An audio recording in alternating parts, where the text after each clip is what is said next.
Hey everyone, I'm Drex, and this is the 2 Minute Drill, where I cover some of the hottest security stories twice a week, all part of the 229 Project Cyber and Risk community here at This Week Health.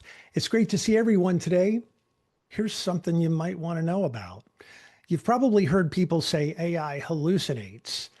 What they mean is sometimes large language models like ChatGPT or others just make stuff up. They give you an answer that sounds super confident, but it's not true. So why does that happen? Well, think about these models and how they're built. They don't know facts the way that you and I know facts. They've been trained to predict the next word in a sentence based on patterns from billions of words on the internet.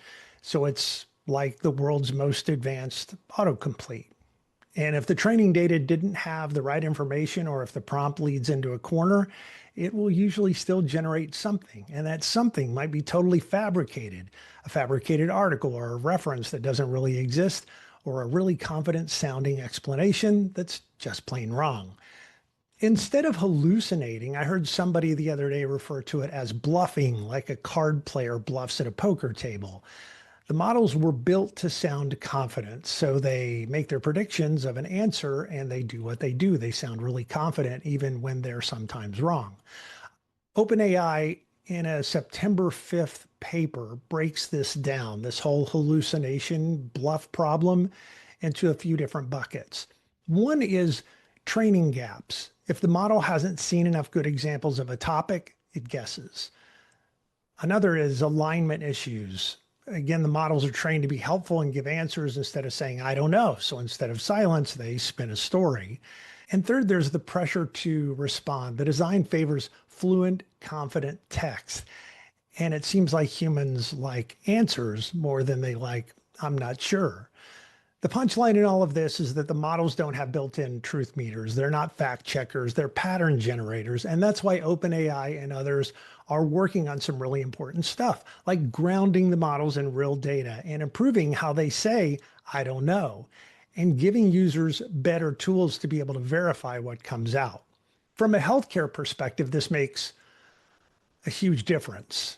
I mean, imagine an AI helping to write an InfoSec policy or triage alerts or even guide patient care. If it hallucinates while it's doing that and nobody checks, bad info can get baked into critical decisions. And that's why the safest way to use these tools right now is with a healthy dose of skepticism and some human oversight. Remember, AI can be incredibly powerful, but it's not infallible. The best defense against hallucinations is to stay sharp and double check and keep humans in the loop. I use generative AI all the time. And what I personally found useful is to not use it like Google, but to give it context before I ask a question. And an important part of this context for me is to give it a couple of really explicit instructions. One is don't make anything up. If you don't know the answer to something I'm asking, say so, or explain why there might be more than one answer to the question that I've asked. And the second thing is, when you answer, show me the article or the internet reference with a functioning URL so I can go double check.